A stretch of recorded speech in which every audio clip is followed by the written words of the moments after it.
Alright, so ano ba ang mga kailangan mong malaman bago ka manghingi ng cost estimate ng libro mo sa isang printing company? Now, on this video, sasagutin natin yan. So, number one is you need to know the number of pages before requesting for a cost estimate ng iyong libro sa kahit sinong printing company. One is you need to have clarity on the number of pages of your book. Why? In order for you to get an accurate cost as a printer, we need an accurate number of pages based on the number of pages in your PDF file. So assuming that na layout na yung book into a printable file, so you better lay out the file first before asking for a quotation. Kasi doon kami magre-rely sa PDF file ng number of pages, not the last page number ng libro nyo. Kasi minsan hindi nakakount yung table of contents, yung copyright page, yung forward, which is dapat nakakount yun before ka mag-send ng request for quotation. So kailangan malaman namin 'yan. So second is the size of your book. Now, you should give your printer the size of your book in inches. Ideally, it should be the same size kung ano yung nasa layouted file. So by default, the size of the page of your manuscript is 8.5 by 11 or ang same size siya ng short bond paper. Normally, ito yung default size if nagsulat ka using a Microsoft Word or Google Docs for your manuscript. Now, you need to ask someone to lay out it first to a printable file. Parang i-layout mo siya depende sa anong gusto mong book size, but I highly recommend yung size na 8.5 by 5.5 inches dahil ito yung sweet spot ng size to any printing company here in the Philippines. It minimizes the spoilage and the paper. And yung papel na to is walang masasayang na gaano. So, it helps save the environment as well. But of course, the size is completely up to you. So, number 3. For the book cover, we usually recommend yung Full Coat 12. It's a board paper with enough thickness but not that pricey. So, yun yung highly recommend namin na paper. Ideally, yun ang ginagamit namin talaga sa book cover. Then for the inside pages, marami tayong klaseng inside pages. I think meron tayong 5. So there are 5 papers na I highly recommend sa inside pages ng libro. So number 1 is yung newsprint. It's the cheapest of all of them. Ito yung mga ginagamit sa mga textbooks. If nung nag-aaral ka ng grade school and high school, most probably ito yung papel na ginagamit nito sa mga libro nyo. Kasi magaan siya, madali siyang madala ng mga estudyante. And of course, kung familiar kayo sa dyaryo, sa mga tabloid or sa broadsheet, newsprint din yung gamit ng paper doon. Ang problem lang dito sa newsprint is marami siyang spoilage. So I would recommend using this unless you plan to print 5,000 or more books. Ayun, kailangan marami kang ipapaprint na libro. Hindi pwede dito yung mga 500, 1,000 pieces na libro. So second is Aurora Cream. Now, ang Aurora Cream is cream yung color ng paper niya. Bagaspang siya, pero magaan. If you're worried about the book price, so this is the paper that I will recommend to you since it's the next cheaper, but mas maganda yung quality nito kaysa sa newsprint. Long term, nagkakaroon siya ng smudge. So parang ganito. Yan. Nakikita niya sa gilid. Pero para siyang smudge. So long term, hindi ko siya i-recommend. So ito rin siya. Kung familiar kayo dito sa libro na to, yan. Medyo magaspang siya. So that's Aurora Cream 50 yung gamit ng libro na to. Nagkakaroon lang naman ng smudge yung libro. Depende kung paano magtago ng libro yung mga readers na to. Technically, lahat naman ng libro is nagkakaganito. Pero ideal tong Aurora Cream 50 if you plan to ship it. Let's say, may bulk ka ng libro and dadali mo siya sa ibang bansa or sa ibang lugar, magaan tong librong to. So, mas mura yung shipping fees mo. Alright? So, next is yung book paper. Now, if you're familiar with this book paper yung gamit namin dito. Ayan. So, white siya. It's a white paper. It's a thick white paper actually. Hindi siya bond paper yung kapal or Oslo paper yung quality. Mas makapal siya doon syempre. And yun nga, mas mabigat siya. Ito yung mostly ginagamit ng maraming tao kasi gusto nila ng white. Ayun, hindi ko alam kung bakit. Ngayon, if gusto nyo naman ng hindi masakit sa mata, I suggest yung Aurora Cream 50 or this one, yung Cream Book 60 naman. Yung Cream Book 60 naman is same thickness nito with the book paper but cream colored naman siya.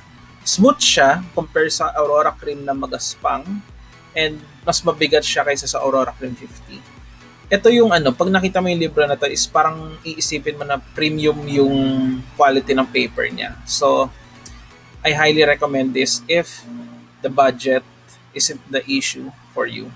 Now, ang isa pang i-recommend ko na libro na papel, assuming na full colored yung libro mo is C2S or matte yung paper. So if you're familiar with this book, colored yung pages niyan.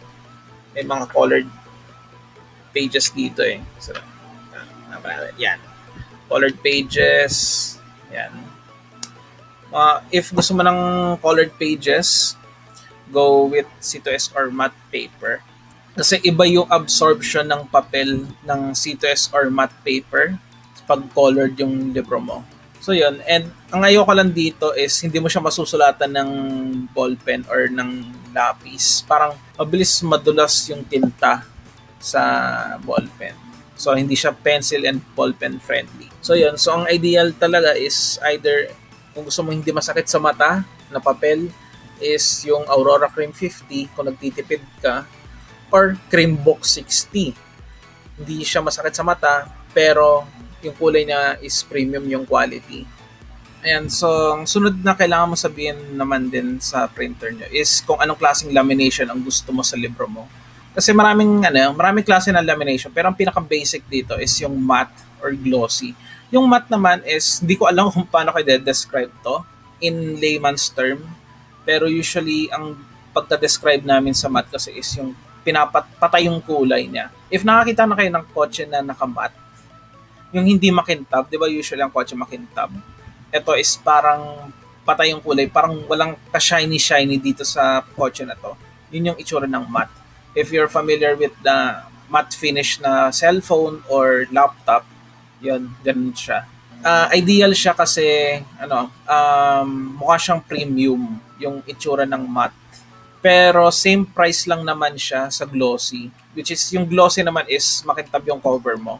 Pero most is, pinipili ng mga authors ko is matte lang. Pero if you have the budget naman and let's say mahaba yung timeline mo, I mean, hindi ka nagmamadali sa book launch mo, I highly recommend these two, Spot UV and Matte 3D. Now, anong pinagkaiba nito sa matte and glossy?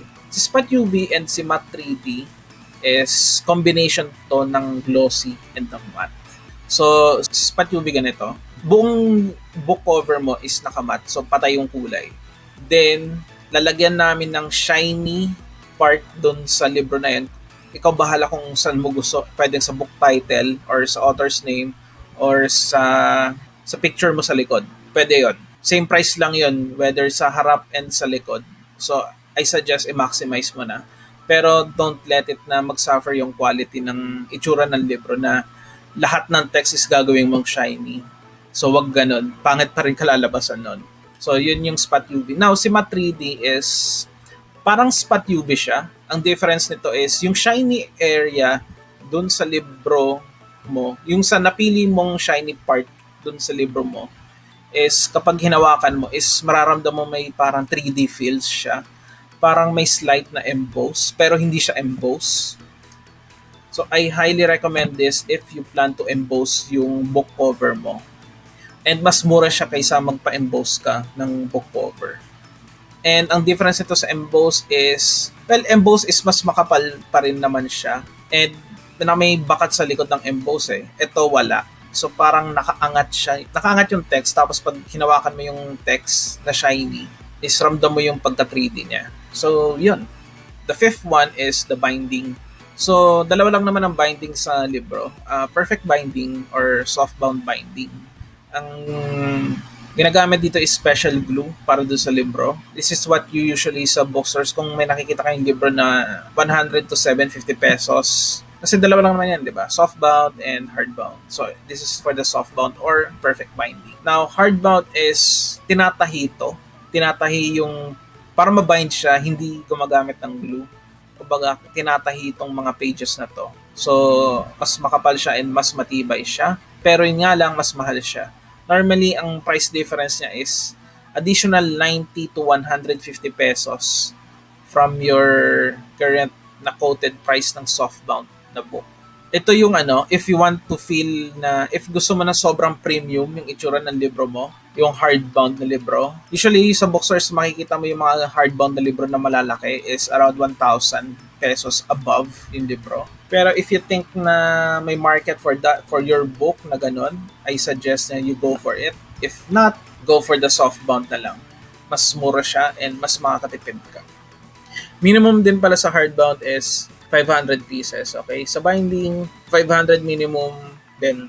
Now, for the quantity naman, I want you to be very clear sa quantity ng libro mo. Huwag mo sasabihin sa amin, sa mga printers na, siguro mga 100 to 200 pieces lang. Huwag ganun. Kasi mahirap manghula. Ikaw, kung gusto mo lang ba ng price range dun sa libro mo or do you want the specific price ng libro mo? So, it's up to you. Now, dito sa Pinas is bibihira yung gumagawa ng one piece lang or to 100 pieces ng libro. Pero usually kasi dito sa Pinas is 500 pieces yung minimum ng order ng mga libro. If you're expecting na parang may print on demand ba dito sa Pinas, I think meron namang print on demand dito sa Pinas. Yun nga lang is baka yung presyo ng libro mo is SRP mo na rin. Kung ano magkano yung presyo ng isang piraso is baka yun na rin yung SRP na intended mo na ibenta. So, ganun siya kamahal kung pa isa-isa. So, mas mura pa rin talaga pag mas marami yung quantity ng libro mo. Ayun pala, speaking of quantity ng libro, di ba minsan nagpupunta ka sa National Bookstore, then hinahanap mo kung magkano yung price na ganitong genre ng libro. Don't compare yung price mo. Let's say, yung book mo is about finance. Don't compare your price.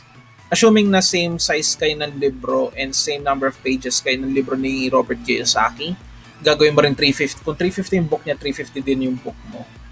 Pwede naman yon, pero don't compare yung price na yon.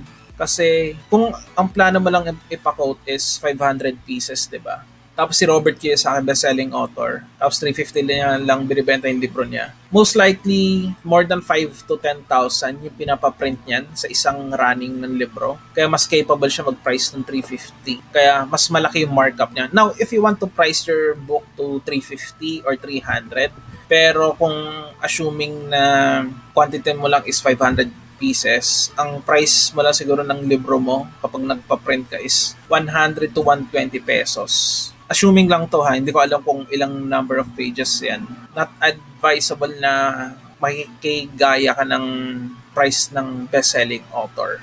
Unless, of course, kung gusto mo lang gaya, kung okay sa maliit na markup, that's up to you. Pero yun nga is, mas malaki ang markup ng libro kapag mas maraming quantity ang pinaprint. Pero of course, wag kang magpapaprint ng maraming libro kung alam mo namang hindi mo mauubos yung pagbenta ng libro na to. So, importante meron ka ng marketing plan on how to print it. So, lastly, before ka mag-ask din pala ng cost estimate, please do respect the production timeline of your printing company. What I'm saying is, don't set a launch date of your book if you haven't talked to a printing company yet. Usually kasi the production time of a 500 pieces book is 3 weeks maximum. That's 3 weeks means 15 working days. Hindi counted ng weekend and hindi counted ng holidays. But if you intend to launch the book in 1 to 2 weeks after you gave them your file, well, they need to change yung quotation and they need to add yung overtime. Kasi magpapa-overtime kami ng mga employees niyan para lang ma-meet yung book launch mo. Pagkapadala ng file, isi-send back namin sa iyo yung proof copy nyo. Then, after nyo ma-review yung proof copy, isi-send nyo sa amin yung final file. Then, dun pala mag-start yung count ng 15 days. So, if you want to know more about the book printing or book publishing here in the Philippines, please do like and subscribe to this channel. And I'll see you on the next video.